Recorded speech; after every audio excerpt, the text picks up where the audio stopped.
तेलंगाना की गवर्नर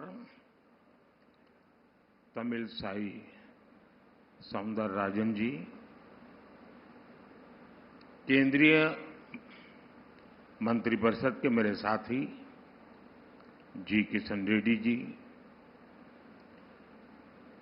तेलंगाना सरकार के मंत्री कोंडा सुरेखा जी, के वेंकट रेड्डी जी, संसद में मेरे साथी डॉक्टर के लक्ष्मण जी, अन्य सभी महानुभाव, देवी और सज्जनों, संगारेड्डी प्रजालकु नमस्कार।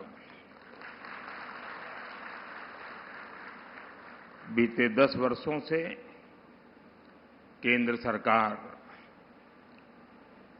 तेलंगाना को विकास की नई ऊंचाइयों पर ले जाने के लिए निरंतर काम कर रही है। इसी अभियान के तहत आज मैं लगातार दूसरे दिन आप सबके बीच तेलंगाना में हूं। कल आदिलाबाद से मैंने तेलंगाना और देश के लिए करीब 56,000 करोड़ रुपए के डेवलपमेंट प्रोजेक्ट शुरू किए।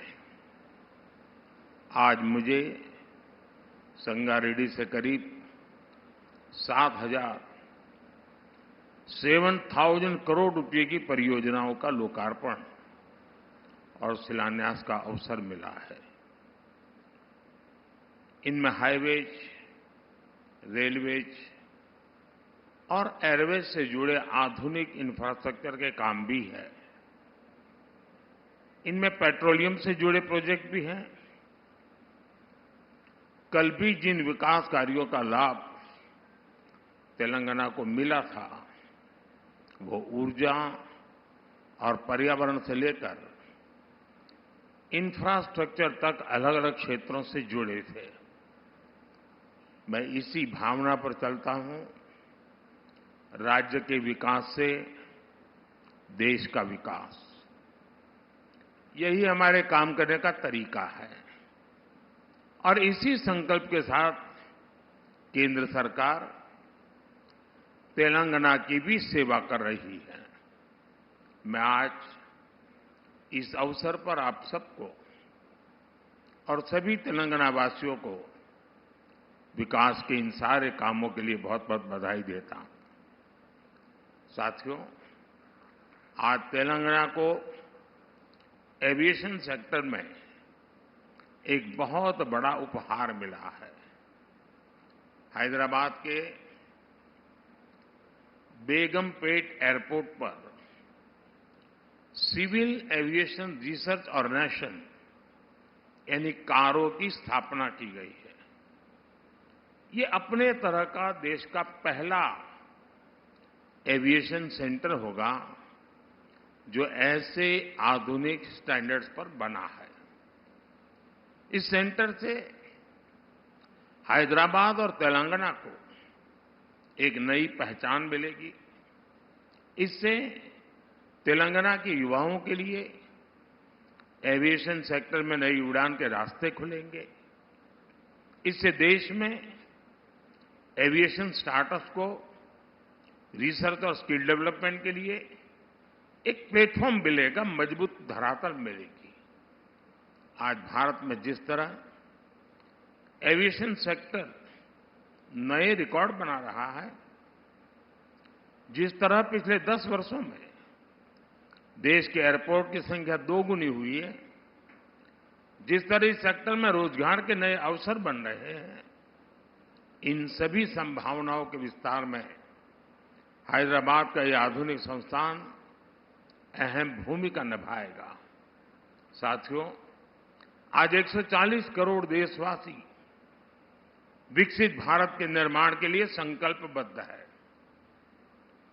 और विकसित भारत के लिए आधुनिक इंफ्रास्ट्रक्चर का होना उतना ही जरूरी है। इसलिए इस साल के बजट में हमने इंफ्रास्ट्रक्चर के लिए 11 लाख करोड़ रुपए दिए हैं। हमारा प्रयास है कि तेलंगाना को इसका ज्यादा से ज्यादा लाभ मिले। आज इंदौर, हैदराबाद इकोनॉमिक कॉरिडोर के एक महत्वपूर्ण हिस्से के रूप में नेशनल हाईवे का विस्तार हुआ है। कंडी रामसनपल्ली इस खंड को लोगों की सेवा के लिए समर्पित किया गया है।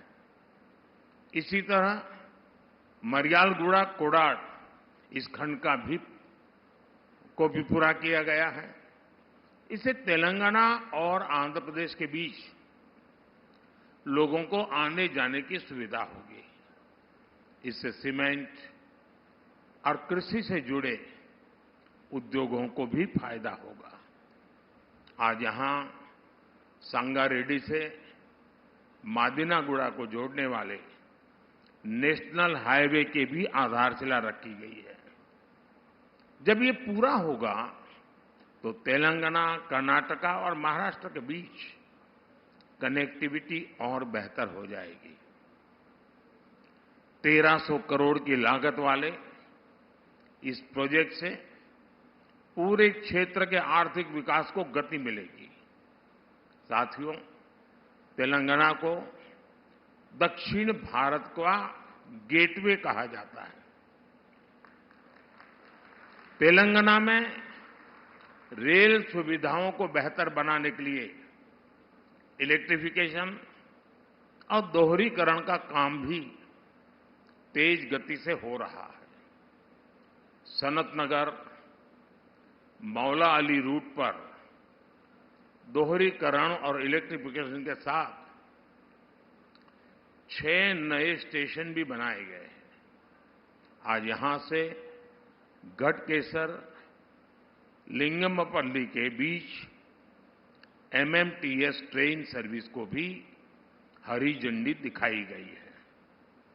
इसके शुरू होने से अब हैदराबाद और सिकंदराबाद के कई और इलाके आपस में कनेक्ट हो जाएंगे।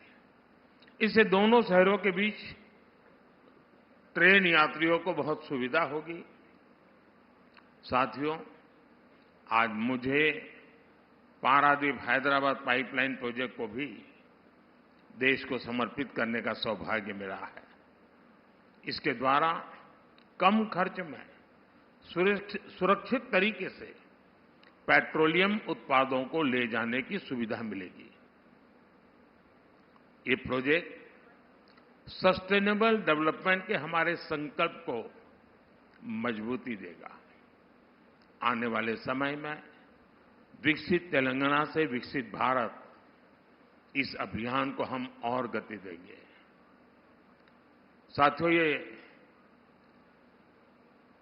छोटा सा सरकारी कार्यक्रम यहां पूर्ण हो रहा है। मैं अभी पास में ही जनता जनार्दन के बीच जाऊंगा। वहां भी लोग बहुत कुछ इन विषयों में सुनना चाहते हैं। मैं कुछ बातें विस्तार से वहां पर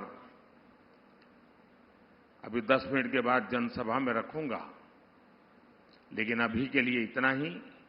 और आप सभी को मेरी तरफ से बहुत बहुत शुभकामनाएं। धन्यवाद।